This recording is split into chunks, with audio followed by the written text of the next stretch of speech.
దిబ్బల మీద వేసే కోళ్ల దగ్గర నుంచి రోడ్ల మీద తిరిగే బస్సుల వరకు ప్రతి దానికి ట్యాక్స్ కట్టాల్సింది. అక్కాబావ ట్యాక్స్ అని కొత్త పెట్టారు.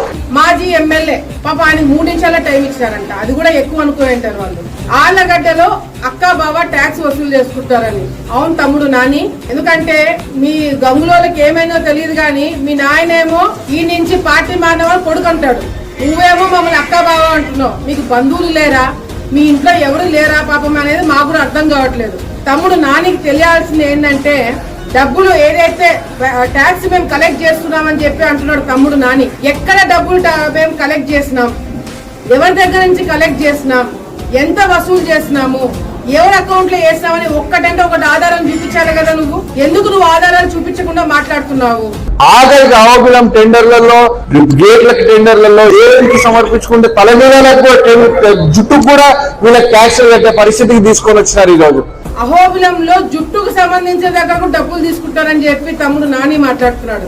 తమ్ముడు నానికి అర్థం కావాల్సిన అంటే పాపం ఎప్పుడో ఒకసారి నిద్రలేస్తాడు, ఎప్పుడో ఒకసారి బయటికి వస్తాడు, ఏ హడావిడిగా ఏదో ఒకటి మాట్లాడాలి కాబట్టి మాట్లాడతాడు తమ్ముడు నాని.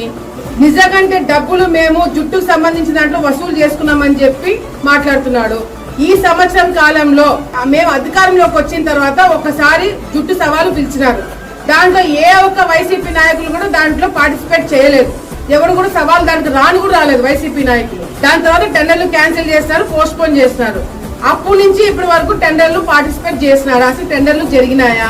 సంవత్సరం కాలము టెంపుల్ వాళ్ళే జుట్టుకు సంబంధించిన అంతా వాళ్ళ కంట్రోల్ లో పెట్టుకుని నడిపించుకున్నారు. ఎక్కడైతే గుడిలో పూజారులు లేదంటే గుడి అడ్మినిస్ట్రేషన్ జుట్టు వాళ్ళ దగ్గర పెట్టుకొని వాళ్ళు కంట్రోల్లో ఉన్నప్పుడు దొంగతనం జరిగింది. దానికి సంబంధించి 2-3 సస్పెండ్ చేస్తున్నారు టెంపుల్ వాళ్ళు.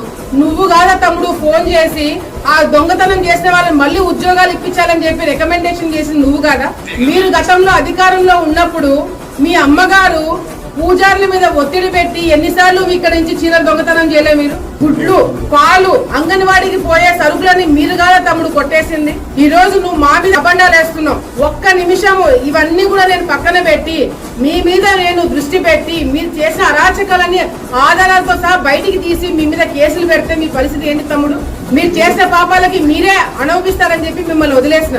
కనీసం వాళ్ళని నమ్ముకున్న కార్యకర్తలు కూడా మేలు చేసే పరిస్థితుల్లో ఈరోజు వాళ్ళు లేరు. అన్న చెప్పినట్టు 3 నిమిషాలే టైం చెప్పినారు, టైం అవుతా ఉంది. తమ్ముడు మాట్లాడుతూ ఆ 3 నిమిషాలు ఇంకొక మాట అన్నాడు, మా సొంత కార్యకర్తలకి నేను అన్యాయం చేస్తున్నానంట. తెలుగుదేశం పార్టీ భూమా కుటుంబంలో భూమా వర్గానికి సంబంధించిన ఏ కార్యకర్తకి అన్యాయం చేసినా నేను. మీరు గతంలో వర్కులు వచ్చినప్పుడు కాంట్రాక్టర్లకు ఇచ్చుకొని కార్యకర్తలను ఇబ్బంది పెట్టి ఆర్థికంగా మీరు ఈ రోజు నేను రైట్ రాయల్ గా చెప్తున్నా, అవును వర్కులన్నీ కార్యకర్తలకే ఇచ్చినాము, కాంట్రాక్టర్లకు ఇవ్వలేదే. కార్యకర్తలు గతంలో ఇబ్బందులు పడినారు కాబట్టి కార్యకర్తలకు ఇచ్చుకున్నాము. ఏ కార్యకర్తకు అన్యాయం చేస్తామని చెప్పండి, ఒకరి పేరు చెప్పమని చెప్పండి. 3 నిమిషాలు మాట్లాడారు కదా, ఒక్కరి పేరుని మాట్లాడగలిగినాడా?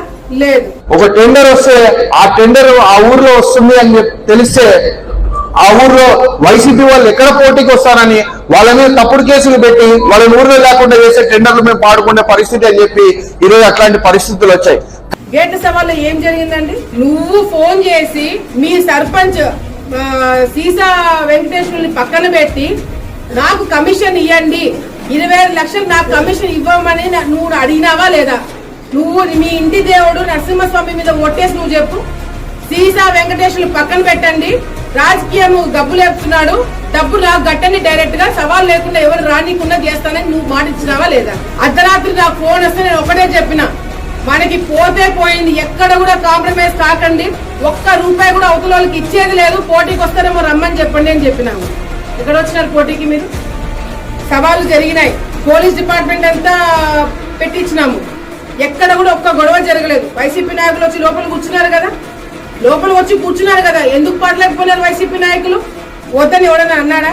నీకు ఎమ్మెల్యేగా పనిచేసిన ఎక్స్పీరియన్స్ ఏమాత్రం 1% అన్నా ఉంటే నువ్వు పిచ్చి పిచ్చి మాటలు మాట్లాడవు తమ్ముడు. ఇప్పుడైనా నువ్వు తల్లి చాటు బిడ్డగా బయటికి రావాలని అనుకుంటే కొంచెం బుర్ర ఉపయోగించి ఏం జరుగుతుంది, ఎందుకంటే నేను అన్ని ఓపెన్ గా చెప్తా. నువ్వు డబ్బులు 60-40 మీరు నాయన అడిగినాడా లేదా? నేను వద్దనా లేదా? లేకపోతే ఇట్లాగే సాక్షులు రాపిస్తాము, పై లెవెల్లో నా మీద కంప్లైంట్ వేరే విధంగా ఇప్పిస్తాము, లోపల ఇంకొకరితో చెప్పిస్తామని చెప్పి నువ్వు అన్నావా లేదా? మీరు అన్నదోసి వచ్చి మీ దేవుడి మీద ఒట్టేసి చెప్పమనండి. నా గురించి మీరు మాట్లాడాలనుకుంటే నేను అన్ని ఓపెన్ గా మాట్లాడతా. మీరు అర్ధరాత్రి నాతో సమావేశాలు జరిపినవన్నీ కూడా నేను బయటికి చెప్పాల్సి వస్తుంది ఎవరి ద్వారా అనేది. సో నాతో మీరు దయచేసి ఇటువంటి రాయబారాలు పెట్టుకోకండి. నేను వదులుకుంటా కానీ రాజకీయము అవసరంతో కాంప్రమైజ్ అయితే కాము. అది దయచేసి వైసీపీ నాయకులు గుర్తు పెట్టుకోవాలా. నా సంగతి తెలిసిన వాళ్ళందరికీ కూడా కాంప్రమైజ్ కాదని తెలిసి అందరికీ తెలుసు. నిజంగాంటే మీ వైసీపీ నాయకులు మేము తప్పుడు కేసులు పెట్టామని చెప్పి మాట్లాడుతున్నావు తమ్ముడు. ఎవరి మీద పెట్టామని చెప్పు. ఒక్కడి మీద తప్పుడు కేసు పెట్టి వాళ్ళని నేను టెండర్లు పాడనీయకుండా చేశాను నిరూపిస్తే ఆ టెండర్ మీ వాళ్ళకి ఇప్పిస్తా. అసలు మీ ప్రభుత్వంలోనే మీ జగన్మోహన్ రెడ్డి మీద నమ్మకం లేక డబ్బులు వస్తాలేదని నమ్మకం లేక అధికారులు మా కాంట్రాక్టర్తో మాట్లాడి మేము వర్క్ చేసే సందర్భాలు ఉన్నాయి టౌన్ లో. నీకు ఇప్పుడైనా 3 నిమిషాలు ఇచ్చినారు. నువ్వు ఇట్లనే సమాధానం చెప్పుకుంటూ వాస్తవాలు చెప్పకుండా నువ్వు ఇట్లాగే పనులు చేస్తే మాత్రము నీ పార్టీ వాళ్ళ నీ సొంత పార్టీ వాళ్ళ నువ్వు 3 నిమిషాలు కూడా కట్ చేసి నేను కూర్చోబెడతానని తమ్ముడు నానికి మరొకసారి తెలియజేసుకుంటూ, అక్క అయినా మంచితనంతో వదిలేస్తుంది, మీ బాగా వదిలిపెట్టడం మరొకసారి మీ నానికి తెలియజేసుకుంటూ